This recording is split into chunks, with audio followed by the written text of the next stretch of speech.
Basildon Bond or James Bond? What do you prefer? Welcome to Lot 76 Cars. My name's Simon and today we're at the PistonHeads Annual Service at Fiesta. And there's an incredible collection of cars. I don't really know where to start, but I'm going to pick out the best for you in this video. So without further ado, on with the show.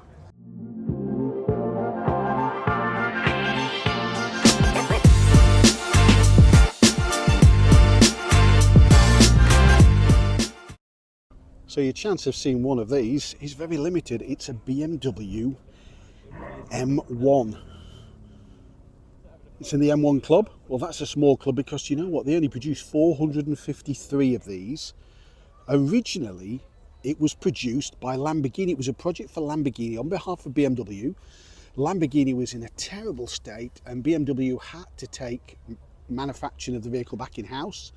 It's a 3.5 litre engine, I think 3.45 litre, only about 270 odd brake horsepower. Looks pretty good in there though, doesn't it?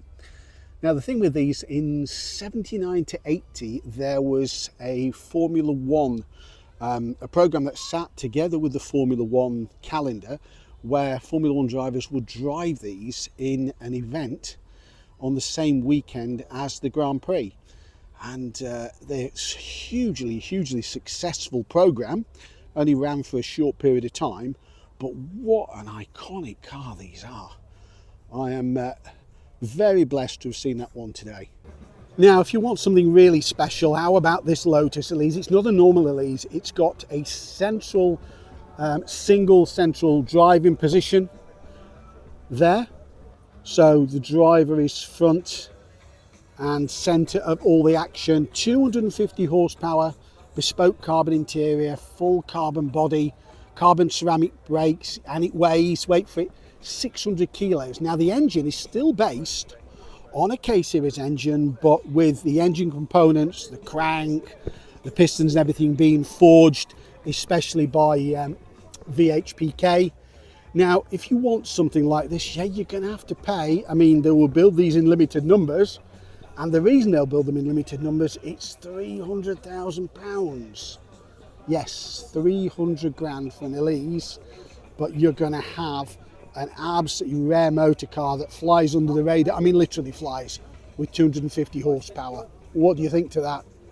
So the BMW Z8 was built as a sort of a tribute, really, probably to the 507, built in small numbers, hints of 507 styling. Never really found its appreciation when it was launched. Now this is an Alpina version, but now these are highly prized.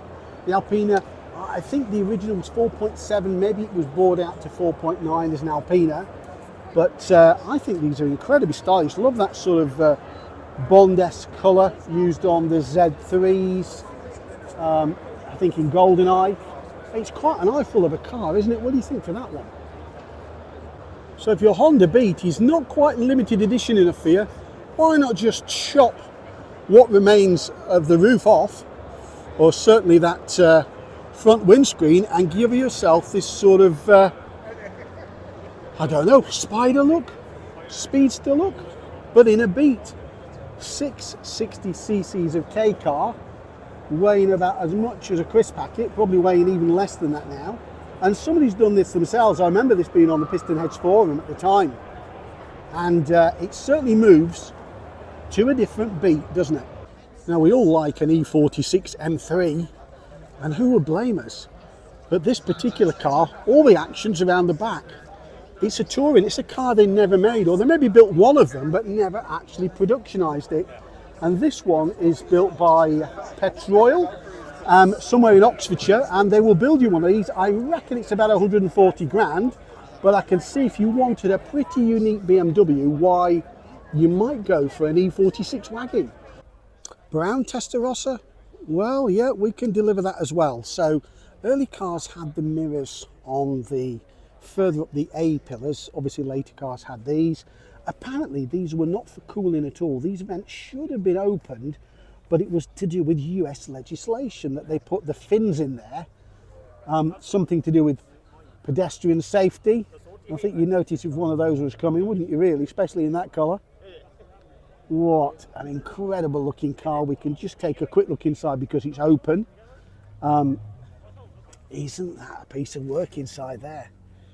Goodness, that looks glorious, doesn't it? Wow, the colour is just striking. No wonder it's been in the Concours d'Elegance. Makes a lot of sense. I'm definitely liking that. How about you? So this F12 TDF Tour de France is something like 100 kilos lighter than the standard car, a track-focused car, massive horsepower. I think they built, what, 800 or something of these? Immense power. But what strikes me with that one is somebody has specified that colour, and good on you for doing that. You know, don't take your Ferrari box in red like everybody else. Do it in that baby blue colour. Goodness, that is an eyeful. What do you think to that? I might be more Basildon Bond than James Bond, but it doesn't stop me looking at this 1997 E38 BMW. I think the colour might be Aspen Silver. I might be wrong, actually. I'm not sure about that now. I'm doubting myself. Used and driven by Piers Brosnan. Actually by remote control from the back seat in the movies. You may remember it. Obviously the owner has gone to town on the BMW theme inside with this one, and why not? E38s are absolutely delightful cars. It's got the movie playing in the background. We'll watch a bit of copyright, and it's got a Walther PPK in there. We'll keep away from that one just in case. There you go. James Bond, eat your heart out. Packing over 800 horsepower is this Ferrari 12 Cylindri. I'm going to step over into no man's land here. Now, it's available as an automatic. They've just introduced a manual version. Lots of controversy because it really is an automatic with it gives you a feel like some artificial pressure on the clutch. Still a very impressive looking car here. I bet those shields on the side run into several £1,000s. Incredible styling. Is it worth the money? I don't know, to be honest with you. Or would you rather have a mini car collection for the same amount? I'm not sure. So looking very subtly changed is this E9 BMW. It is a manual one, manual CS, not the famed CSL with the lightweight panels, but a lot is made of that.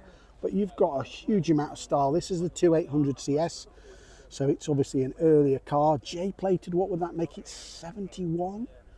I think the alloys are non-standard alloy, but actually it looks right, doesn't it?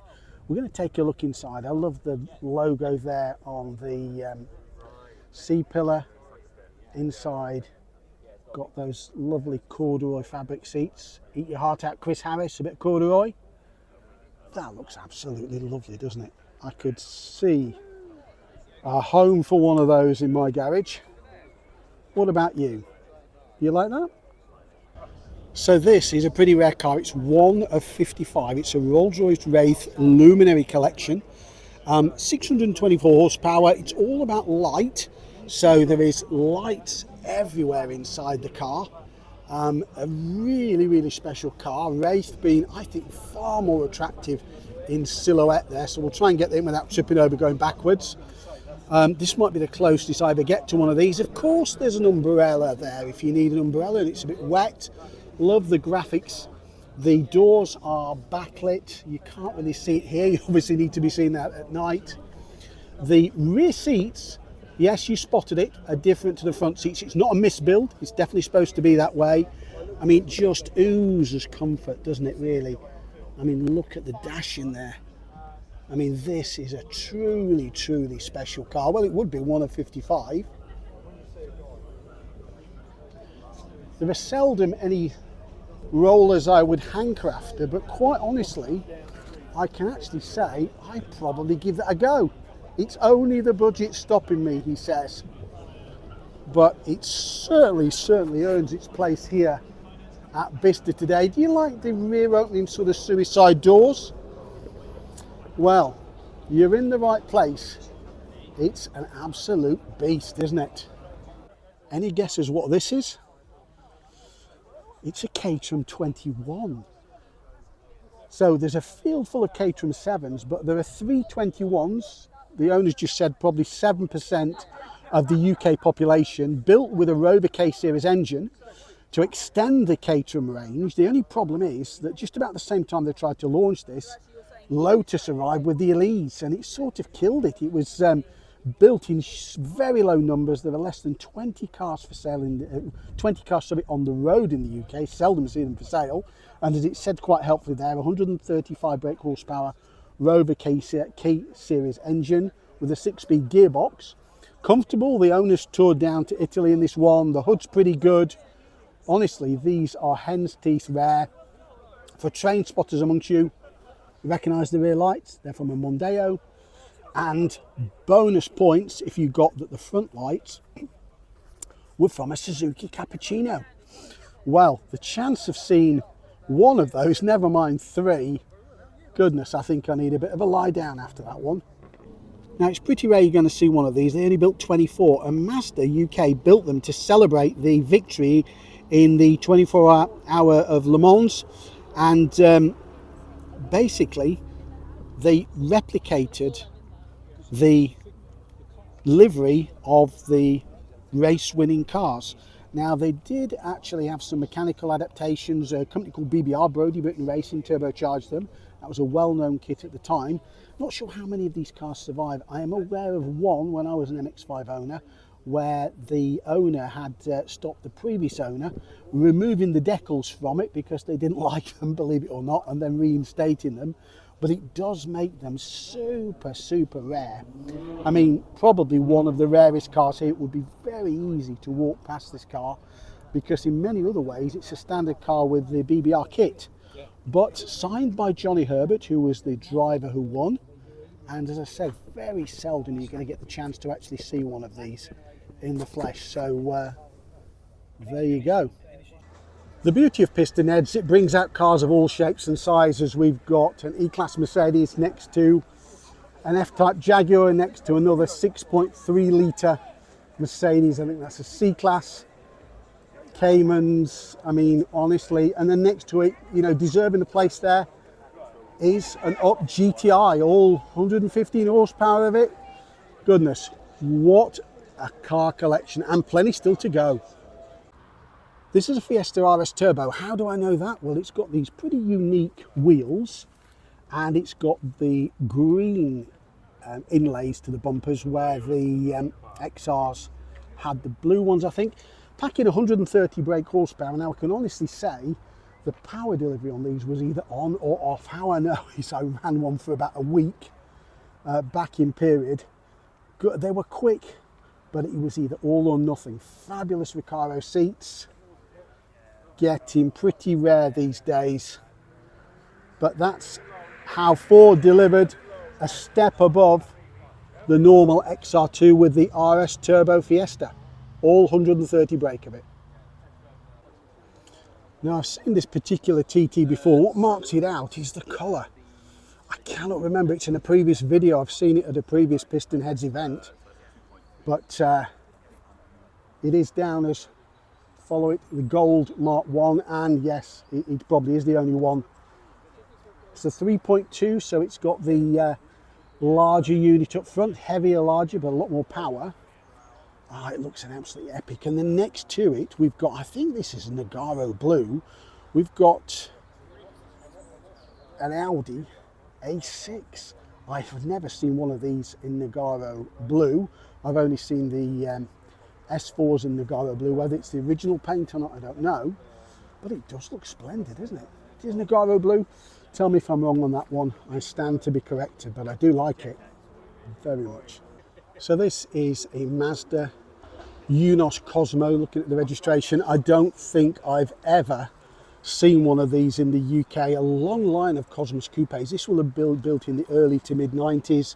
Wankel rotary engined. I haven't seen one before. Certainly it's not one of the cars that I'd can readily roll out the back catalogue as ever having seen one. I haven't. We'll just have a quick look inside because it's open. I think we should. And see what 90s loveliness. Cosworth manual gearbox, that's nice. Bit of space in the back. Love that sort of, I don't know, that seating at the back. Just have a look at it. curves around like a boss or something like that. That's incredible, isn't it? Well, that is absolutely a whole load of car there, isn't it? What do you think to that one? I don't think I'll probably ever see one of those again. And let's throw an E34 in the mix, and this is an M5, but it's a very special one in Orinoco green. It's one of the final 50 cars that were produced, and even back then it had a list price of, wait for it, £55,000. Absolutely, the colour really pops. I hope the camera's doing this one justice. I think they had a 3.8 litre engine towards the end. Again, I'm sure somebody will put it wrong. It might even be an ex-BMW car. It's got the DP suffix on the plate, but I do like that one. Engineered by Tickford was this Turbo Maestro. Do the two things go together? Well, in this case they do. So to add a bit of pizzazz, it was engineered by Tickford, or with Tickford's help, and I think built by Tickford, certainly, a step above the rest of the Maestro range interior. I'm not sure if they're the original seats. These have about 150 horsepower, something like that. Pretty rare to see these days. They are simply, didn't build that many, and there's not that many left, but there you go. The Maestro for hot hatch lovers. So the BMW 1M is something entirely different to the M1. I think that we're running out of model names at this point. This, again, developed by the Motorsport division. It's got a 3-litre engine, and in actual fact, built in relatively limited numbers. I think they wanted to avoid confusion with the M1. They only built about 6,500 of these, something like that. That is a very desirable car. I've got this wide-bodied look here that you can see pick up on those front arches, and I followed one of these in my BMW, and I must admit it's a very imposing car to look at. Love that sort of burnt orange paint. God knows what it's called, Volcano, probably something like that. Put me right on that one, put me out of my misery. I love it. So Honda's, one of their very first sports cars is S800. 800cc or 790cc or something, developing all its power at a very high revving, I think 8.5 to 10,000 RPM. The first cars, very first ones, were chain driven, and I think then they moved to a prop shaft later. I cannot really get across the scale of it, how tiny this thing is. I think Johnny Smith had one of these. They are pretty rare, and they're worth considerable amounts of money. Love that rear light layout there. It looks a bit like a Spitfire GT6 that's been shrunk in the washing machine. I don't know what you think to that. You're going to struggle to find one of these. It's a Honda City Turbo 2, not necessarily a K car. This has got a 1.2 engine built more for export, and apparently it was Honda's first fuel injected car, the first turbocharged and fuel injected together. That's what I was told anyway. It has got the bike, the motor compo bike, that folds up and fits in the boot for your last few meters of your journey, and the owner has gone to town with the memorabilia on this one. He's got everything with this one. Absolutely looks perfectly preserved. We'll try and get a shot, something that actually gets the car into a wider shot. It's pretty crowded here, but hopefully that does it justice. What a pint-sized piece of machinery. You may well have seen a Ferrari Daytona, or thought you saw one on Miami Vice. Kids, ask your parents. But it was a replica, unfortunately, I think, based on a Corvette. This is the real thing. Now, this is, I think these are the later cars with the pop-up headlamps. I might have got that the wrong way around, but there were some vehicles with a plexiglass front where the lights were actually hidden beneath a panel on the front of the car. It's getting really crowded here, so apologies. Love those sort of knock-off style alloys. We'll try and get a look inside the car. Got a lovely tan interior. I love that Alcantara dash. Was that standard or has somebody done that? I'm not quite sure. Interesting colour for this. It's not a particularly bright red, it's more of a burgundy shade of red, but nevertheless it does look epic, doesn't it? So this Avenger really does have a tiger in its tank. built with a 1.5 litre engine, and really to rival the Ford RS products of the period is the Avenger Tiger. I think it's got twin Webers on in standard format. Looks rather nice inside, doesn't it? Looks very well preserved. Again, a pretty rare car these days. We all know about the RSs. Probably you could buy one of these. It's way rarer than an RS, and maybe a fraction of the cost. You'd really stand out with one of those. What do you think? So this Datsun Sunny SR20 is running, wait for it, 330 horsepower. Not sure what that engine is out of. Put it in the comments if you know. Is it out of a Primera? No, maybe not running that sort of horsepower. Wouldn't this give a few cars a bit of a shock at the traffic lights? I make no apology for including this absolute wolf in sheep's clothing in the video. So we're pretty lucky to see a Ferrari 330 here, 330 being the displacement of the individual cylinders of this V12 example. This boat tail styling, I absolutely love how that tail narrows towards the back. Look at the wheels, the size of the comically small wheels, 14-inch wheels, believe it or not. An imposing Pininfarina design. Looks absolutely lovely, doesn't it? I could certainly go for one of those. Now, the owners just told me there were believed only to be 30 of these Renault 21 turbos, pushing out in standard form 175 brake horsepower from its 2-litre engine. Absolutely rare as henteeth, sort of Cosworth bait in territory.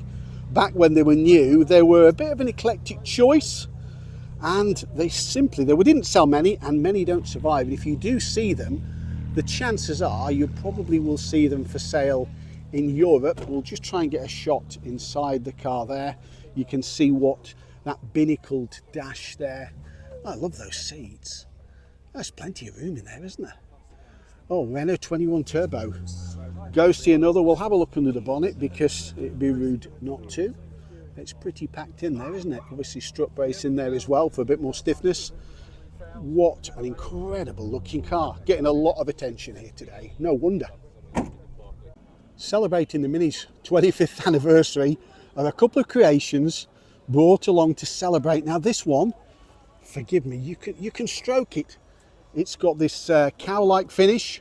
I'm not sure how much attention and whether you need to milk it twice a day, but well done to Mini for bringing a few cars here to celebrate it, including this one. Again, wouldn't you stand out from a crowd with that? I don't think there's much about the Mini I can say that people don't already know, but quite honestly, with those two on board, what's not to like, yeah? So back in the 80s and 90s was a dealer group called Stratton's, and they had the UK import rights to AMG before AMG was really deeply associated with Mercedes, and they used to install these SEC type grills to the S-Class. This is one example. Beautiful. It looks like one that George Harrison had, actually. It's still got the Stratton sales sticker on the car, and this was when you would pay to your car to be either completely black or completely white in the case of some of them. A period Cobra alarm, he's taken that off if he doesn't want to drain the battery like I did on mine. Quite an incredible looking car. Looks like it had a telephone aerial there in the back. I love those rear lights on the Mercedes, designed to keep the lights clear when the roads are filthy wet. And this is the long wheelbase one as well. What's not to like? What do you think to that one? I wasn't going to pass up the opportunity to film this beautiful mallard green Escort Cosworth. In fact, underneath, it's not Cosworth, it's not an Escort Cosworth at all. It's based on a Sierra platform. So I think very limited number of panels. I think the roof and the doors would fit on a standard Escort of that generation, but the rest of it, nothing is the same, simply because it was built for rallying purposes. These mallard green cars do look incredibly attractive. Some of I think the early cars, they did a run with different sized turbos for rallying, all optimized for Ford's motorsport operations of the day. And these are getting pretty valuable these days. And not only that, but don't they look a piece of Group B rallying for the road? Running a rather non-standard 544 brake horsepower is this rally-inspired Celica GT4, so-called ST165 development model. And doesn't it look an absolute treat? These were hugely expensive. I remember back when they were launched, and they did struggle, even though they sold them in limited numbers in the UK, they struggled to shift some of these. Now, because of that, they're highly priced, go figure. As a birthday present to itself, Honda decided to launch the S2000. Now, the S designation for sport, which is a designation that they'd used previously on their sports cars going right back to the 60s, and 2000 being the capacity, and that was it. These high revving beasts had got a reputation for being particularly tail happy, so a few of them succumbed to the odd spin, and I know people who'd had these in the past. Some of them succumbed, unfortunately, to rust, but now they've got an absolutely huge following. I think they produced only, in global terms, maybe just 110,000 of these cars, but they look incredibly timeless today, don't they? There are plenty of E30s here, but not so many Alpina C2 2.7s. And this is a lovely looking car, isn't it? It is one of just 159 produced worldwide. That's left and right hand drive together. And this particular one has got a not inconsiderable 210 brake horsepower. Apparently it'll do 141 miles an hour. It's got a sticker for the German emissions, so maybe the owners tested that in Germany. But I love an E30, but that one, that really does look nice, doesn't it? Now these Morgan three-wheelers, or in this case it's got a bike on the back, I mean that must be the ultimate in usability. It's got the panniers on the side, it's got that beautifully finished interior trim, proper bicycle rack on the back. That is incredibly usable for a car that looks totally unusable, isn't it? What do you think to that one? These have got a lot of followers. Are you one of them? Found in a field in 2018, somebody decided this Rolls-Royce Phantom needed a bit more power. So what did they do? They just put in a Meteor engine, the non-supercharged version of the engine that was in the Supermarine Spitfire, I believe. Aviation specialists tell me if that wasn't the case.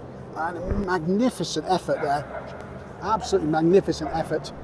This boat tail design, somebody has really done an incredible piece of work with this, haven't they? Whether that suits your taste or not, whether you should do it, but they have done it because they could do it. And they've created an absolute beast, haven't they? What do you think to that?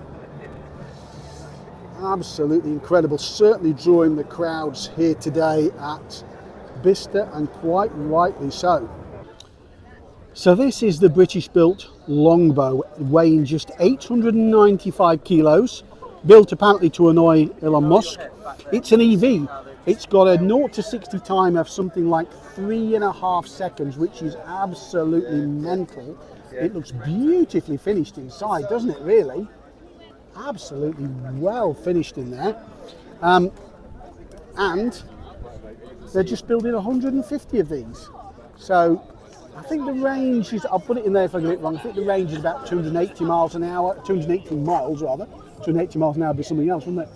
But that's quite a well-styled car. What do you think to that? Looks well, doesn't it? So thanks again for joining me on Lot 76 cars from this absolutely fabulous PistonHeads Annual Service. I've seen an incredible collection of cars. This event really brings out the car enthusiasts, and it'll certainly be a fixture on my calendar for next year as well. So once again, thanks for watching. Please like, share and subscribe, and I'll see you on the next one.